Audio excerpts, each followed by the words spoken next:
प्रभाग क्रमांक 25 मध्ये उच्च शिक्षित उमेदवार माधवी विजय पाटील यांना नागरिकांचा उत्स्फूर्त प्रतिसाद।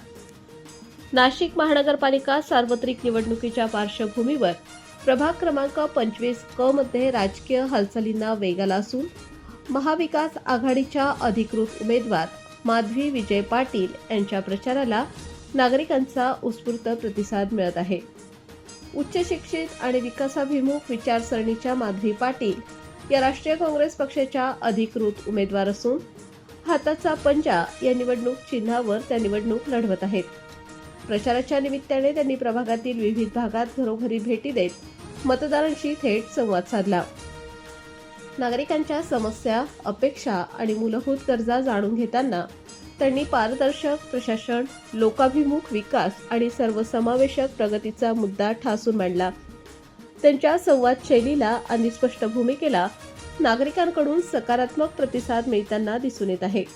महिला सशक्तीकरण, स्वच्छता, पाणी पुरवठा, रस्त्यांची दुरुस्ती, आरोग्य सुविधा तसेच युवकांसाठी रोजगार व संधी निर्माण करणे या प्रमुख मुद्द्यांवर त्यांनी ठोस आश्वासने दिली।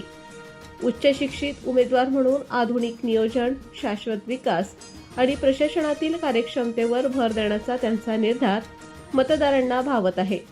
महाविकास आघाडीच्या विचारधारेवर विश्वास ठेवत महिला, तरुण आणि कार्यकर्ते मोठ्या संख्येने प्रचारात सहभागी होत असून प्रचार फेऱ्या, छोट्या सभा आणि थेट जनसंवादाच्या माध्यमातून माधवी विजय पाटील यांनी प्रभागात मजबूत जनसंपर्क निर्माण केला आहे। प्रभाग क्रमांक 25 मध्ये महाविकास आघाडीला मिळणारा वाढता पाठिंबा लक्षवेधी ठरत असून हा उत्साह आणि प्रतिसाद आगामी निवडणुकीत मतपेटीत कितपत परावर्तित होतो याकडे राजकीय वर्तुळाचे लक्ष लागले आहे।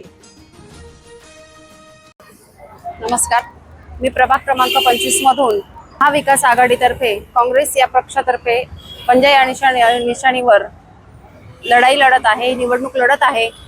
या प्रभागामध्ये मी सर्व नागरिकांना विनंती करेल की तुम्ही पंजा या निशाणीवर मतदान करून भरघोस मतांनी मला विजयी करावं। या प्रभागामध्ये फिरताना मला दिसते, आता तुम्ही बघा, आपण जिथे उभे आहोत त्या बिल्डिंग मध्ये इथूनच पाहिलं तर आपल्याला तिथे लाईट दिसत नाहीयेत, रस्त्यांचे हाल झालेले आहेत, रस्त्यावर लाईट दिसत नाहीयेत। या प्रभागाचा पाहिजे तसा विकास झालेला नाहीये। मी एक महिला उमेदवार म्हणून महिलांसाठी रोजगार आणण्याचा प्रयत्न आतापासूनच सुरू केलेला आहे। याशिवाय प्रभागाचा जे रस्ते, पाणी, लाईट जे आहेत हे प्रश्न तर मी सोडवणारच आहे, पण या प्रभागामध्ये लहान मुलांसाठी वेगवेगळे कार्यक्रम, वेगवेगळे उपक्रम सुद्धा मी घेणार आहे। त्यांच्या शिक्षणासाठी सुद्धा मी प्रयत्न करणार आहे, कारण माझं शिक्षण MA-BEd झालेलं आहे। एक उच्च शिक्षित उमेदवार म्हणून मी ही निवडणूक लढवित आहे। म्हणून प्रभागातील लोकांना माझी कळकळीची विनंती आहे की व्यक्ती म्हणून तुम्ही बघून आपलं बहुमत मत जे आहे ते बहुमत मत व्यक्तीला द्यावं, मला प्रचंड मतांनी विजयी करावं ही सर्वांना विनंती। ताई, प्रभाग क्रमांक 25 मध्ये सध्या कुठल्या समस्या आहे आणि निवडून आल्यानंतर कशा पूर्ण करणार आहात? बघा, आज आपण पाहिलं तर एक महिला म्हणून मला असं वाटतं की महिलाच्या मनामध्ये एक भीती आहे की आपण सुरक्षित नाहीयेत।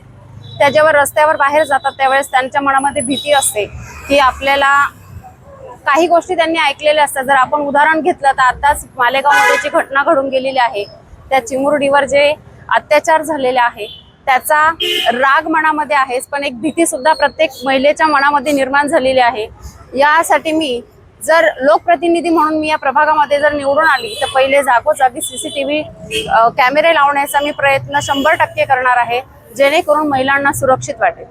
आरोग्याचा ताई मुख्य प्रश्न आहे, निवडून आल्यानंतर कसा सोडवणार आहात?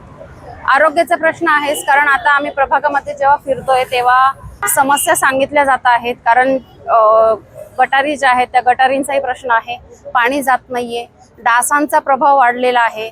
आरोग्याच्या दृष्टीने त्या सगळ्या ज्या समस्या आहेत त्या मी सोडवणार आहे। जाता जाता प्रभाग क्रमांक 25 मधील मतदारांना काय आवाहन कराल?